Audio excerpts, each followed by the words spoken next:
বন্ধুরা, আজকের সমাজে আমাদের মা বোনরা অনেকেই রয়েছেন যারা দিন দুনিয়ার ক্ষেত্রে মহৎ এবং শ্রেষ্ঠ। তারা আল্লাহর অনুগত্য, নেককার, রোজাদার এবং পরেজগার। আর এই সব মহিষী নারীদের ব্যাপারে কোরআনে বলা হয়েছে বিভিন্ন পুরস্কারের কথা। কিন্তু এই সমাজে এমন কিছু মা বোনরা রয়েছেন যারা নামাজ রোজা রাখার পরেও 14টি কারণে সরাসরি জাহান্নামে যাবেন। কি শুনতে অদ্ভুত লাগছে? হ্যাঁ, অদ্ভুত লাগাটাই স্বাভাবিক। নবী করিম সাল্লাল্লাহু আলাইহি ওয়াসাল্লাম ইরশাদ করেন, 99 জন নারীর মধ্যে থেকে একজন নারী জান্নাতে যাবে আর বাকি সবাই জাহান্নামে যাবে। তাই তো মহানবী সাল্লাল্লাহু আলাইহি ওয়াসাল্লামের এই বাণী অযোগ্য বলার কোনো প্রশ্নই ওঠে না।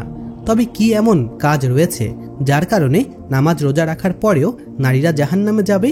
তাই জানবো আমাদের আজকের এই ভিডিওতে। আজকের এই ভিডিওটি মা বোনদের জন্য অত্যন্ত তথ্যবহুল এবং গুরুত্বপূর্ণ ভিডিও হতে চলেছে। তাই ভিডিওটি না টেনে একেবারে শেষ পর্যন্ত দেখতে থাকুন। আর আপনি যদি ইসলামকে ভালোবেসে থাকেন তাহলে ভিডিওতে একটি লাইক দিয়ে কমেন্ট বক্সে লিখুন আমিন। তাহলে চলুন ভিডিওটি শুরু করা যাক। জান্নাত মানুষের শেষ ও চিরস্থায়ী বসবাস। সবাই চায় জান্নাতে যেতে, কোনো লোকই চায় না সে জাহান্নামী হোক। আল্লাহ তাআলা চান বান্দার চিরস্থায়ী জান্নাতি হওয়ার জন্য নেক আমল করুক। ইসলামে নারীদের সম্মান অনেক বেশি। সম্মানের মুকুট বলতে যা বোঝায় ইসলাম নারীদেরকে তাই পরিয়েছে। অথচ তাবৎ বিশ্বের একটা সময় নারীদের ভোগের পণ্য মনে করা হতো। কিন্তু নারীদের প্রতি নিগ্রহের অমানবিক সুযোগ পবিত্র কোরআন দূর করে দিয়েছে। কোরআনের বিভিন্ন জায়গায় নারীদের নামেও তাদের অধিকার নিয়ে অনেক সূরা অবতীর্ণ হয়েছে। ইসলাম নারীদের জন্য জান্নাত লাভের পথ একদম সহজ করে দিয়েছে। এক হাদিসে আছে, 4টি আমল করলে আল্লাহ তাআলা তাদের জান্নাতে পৌঁছে দিবেন। যে কোনো দরজা দিয়ে তারা জান্নাতে যেতে পারবে। সুবহানাল্লাহ।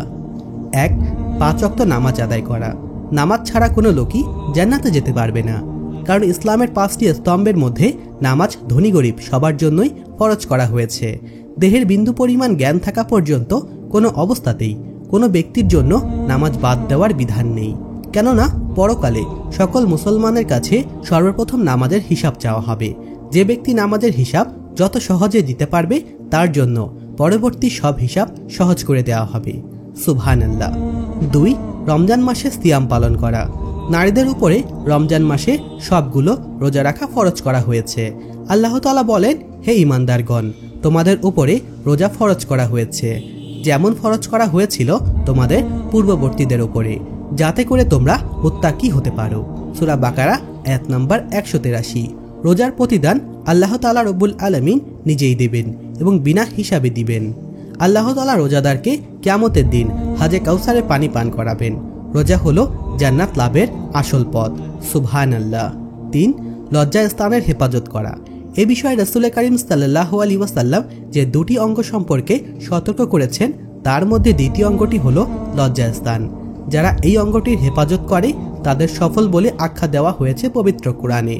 আরও ইরশাদ হয়েছে, অবশ্যই সফল হয়েছে মুমিনগণ আর যারা তাদের লজ্জাস্থানকে সংরক্ষিত করে রাখে। 4. স্বামীর অনুগত্য করা। ইসলামী স্ত্রীদের স্বামীর অনুগত্য করার নির্দেশ দেওয়া হয়েছে। শরীয়ত বিরোধী নয়, স্বামীর এমন যে কোনো কথা মানার নির্দেশ দেওয়া হয়েছে। এ বিষয়ে রাসূল করিম সাল্লাল্লাহু আলাইহি ওয়াসাল্লাম বলেন, স্বামী যখন তার প্রয়োজনে স্ত্রীকে ডাকে সে যেন অবশ্যই তার কাছে গমন করে, যদিও সে চুলার ওপর ব্যস্ত থাকুক। এই 4টি আমলের বিনিময় জান্নাতে যে কোনো দরজা দিয়ে প্রবেশ করতে পারবেন আমাদের মা বোনরা। প্রিয় নবী সাল্লাল্লাহু আলাইহি ওয়াসাল্লাম একটি হাদিসের আলোকে বাস্তব কিছু ভুলভ্রান্তি তুলে ধরেছেন যা আমাদের মা বোনদের মধ্যেই পাওয়া যায়। আর সেই ভুলভ্রান্তির কারণে তারা জাহান্নামে যাওয়ার রাস্তা সহজ করে নেয়। চলুন তবে জেনে নেওয়া যাক নারীরা যে কাজগুলোর কারণে নামাজ রোজা রাখার পরেও সরাসরি জাহান্নামে যাবে সেই সম্পর্কে। 1. যাকাত না দেওয়ার কারণে নারীরা নামাজ রোজা রাখার পরেও সরাসরি জাহান্নামে যাবে। বেশিরভাগ নারী যাকাত দেওয়ার ব্যাপারে একেবারেই উদাসীন। খবর নিয়ে দেখা যায় একজনের আলমারিতে ভর্তি স্বর্ণ এবং রূপার গয়না, আর যাকাত দিতে বললে তারা বলে আমাদের কাছে নগদ টাকা নেই। হে বোন, জেনে রাখুন এই শখের গয়না আপনার জন্য কাল হয়ে দাঁড়াবে। এটি আপনার জাহান্নামে যাওয়ার কারণ হতে পারে। তাই প্রয়োজনে গয়না বিক্রি করে হলেও যাকাত দিয়ে দেওয়ার বুদ্ধিমানের কাজ। 2. ফরজ গোসল না করার কারণে নারীরা সরাসরি জাহান্নামে যাবে। অনেক নারীর আরও একটি মারাত্মক ভুল হলো যে গোসল ফরজ হওয়ার পরেও তারা নাপাক অবস্থায় চলাফেরা করে, নানা কারণে গোসল করতে দেরি করে। এমনটি একেবারেই করা উচিত নয়। পাক পবিত্রতা ঈমানের অঙ্গ। 3. নখে নেল পালিশ ব্যবহার করার কারণে নারীরা সরাসরি জাহান্নামে যাবে। অনেক নারীরা নেল পালিশ লাগিয়ে থাকেন, অথচ নেল পালিশ লাগানোর ফলে অজু হয় না। এই নেল পালিশ তুলতেও সময় লাগে, তাই অনেকেই এই নেল পালিশের কারণে নামাজ ছেড়ে দেয়। আবার অনেকেই নেল পালিশ না তুলেই অজু করে নামাজ আদায় করে। উভয় ক্ষতিকর। ফলে সে মূলত অজু ছাড়া নামাজ পড়ল, কারণ যতক্ষণ নেল পালিশ না উঠাবে ততক্ষণ অজু হবে না, আর অজু না হলে নামাজ হবে না। 4, আর নামাজ ছাড়া কোনো নারী পুরুষ জান্নাতে যেতে পারবে না, বিশেষ করে ফজরের নামাজ। নারীদের মধ্যে ফজরের নামাজ কাজা করাটা খুব বেশি দেখা যায়। এমনকি অনেক দিনদার নামাজি নারীও ফজরের নামাজ কাজা করে ফেলে, আর তাই এই নামাজ ছাড়া জান্নাতে যাওয়া সম্ভব নয়। 5, পর্দা না করার কারণে নারীরা নামাজ রোজা রাখার পরেও সরাসরি জাহান্নামে যাবে। অধিকাংশ নারী পর্দা করার ব্যাপারে উদাসীন, যা ভাষায় প্রকাশ করা অসম্ভব। কোনো বিয়ের অনুষ্ঠানে গেলে তা ভালোভাবে হাড়ে হাড়ে টের পাওয়া যায়। বিশেষ করে আমাদের বাঙালি সংস্কৃতিতে 95% মুসলিমদের গায়ে হলুদের অনুষ্ঠানে বেগানাগিরি আরও বেড়ে যায়। 6, কৃপণ নারী। অধিকাংশ নারীরা খুবই কৃপণ হয়ে থাকে, দান সৎকার করতে খুবই কৃপণতা করে থাকে। যদি নারীরা বেশি বেশি সৎকার করে তাহলে আল্লাহ তাআলা তাদেরকে জাহান্নামের আগুন থেকে বাঁচিয়ে দিবেন। কোনো নারী যদি ভুলক্রমে কোনো অন্যায় করে ফেলে তাহলে ভুল স্বীকার করতেও লজ্জা পায় দেরি করে, অথচ দুনিয়ার ক্ষমা চাওয়াটা খুবই সহজ, কিন্তু কিয়ামতের দিন এর জবাব দেওয়াটা খুবই কষ্টকর। 7, স্বামীর সঙ্গে ঝগড়া করা। আজকাল যে বিষয়টি সবচেয়ে বেশি দেখা যায় তা হলো কোনো কারণে স্বামীর সঙ্গে ঝগড়া হলে স্বামীকে এমনভাবে রাগান্বিত করে, স্বামীকে এমন এমন কথা বলে যাতে স্বামী প্রকাশ্যে কিংবা গোপনে এমন বাক্য বলে দেয় যাতে তালাকও হয়ে যায়।